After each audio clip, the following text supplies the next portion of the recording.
Managing staff absence during major sporting events. Major sporting events, such as the Football and Rugby World Cups, provide a great opportunity for employers to boost staff morale and foster a sense of camaraderie. But these types of tournaments can also present challenges for HR, for example, when managing competing requests for time off from staff who are keen to enjoy the games. This video will provide some tips on how employers can manage potential HR issues during national and international sporting events. Communicating clearly and engaging with staff on any changes. One key rule for HR in the lead up to a major sporting event is to ensure that you communicate your expectations to staff clearly ahead of time. If you plan to make changes to your normal policies for the duration of the sporting event, try to engage employees in this decision, either through staff forums or via trade union representatives. This should help to avoid misunderstandings and ensure that any HR-related issues are dealt with consistently once the event is underway. Offering flexibility. When deciding on your approach, consider whether you can offer increased flexibility to staff. For example, will you make temporary changes to your leave policy to allow staff more scope to enjoy the matches, or do you need it to be business as usual?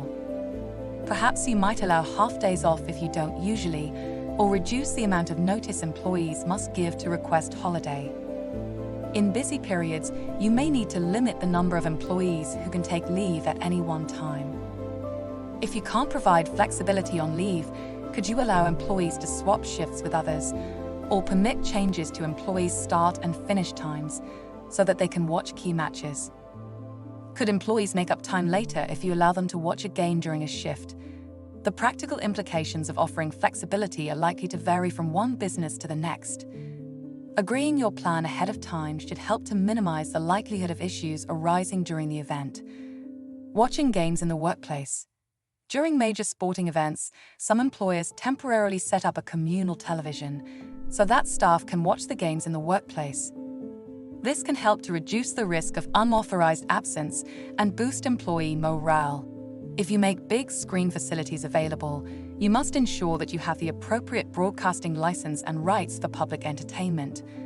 Another option might be to allow staff to use their work or personal devices to check scores, stream games, or listen online. An increase in IT and social media usage is likely during major sporting events, so make sure your policies are up to date and remind staff about them in advance. Dealing with sickness. Be aware of the risk that staff members who did not think to book leave in advance, or whose requests for leave have been denied, may falsely claim they are unwell. In order to dissuade such behavior, HR could advise employees in advance that they will be subject to a return-to-work interview on their return from sick leave. You could also try to agree in advance with unions and employee representatives how any unauthorized absences will be dealt with. Don't forget, though, that while falsely claiming to be sick can amount to gross misconduct, you should not simply dismiss an employee who fails to turn up for work on a given day. Before taking any action, you would need to conduct a reasonable investigation into the reasons for any unexplained absence and make a finding based on a reasonable belief as to the real reason for that absence. We hope you have found this presentation useful, but if you have any questions or would like advice on this topic, please contact Make UK. Thank you for watching.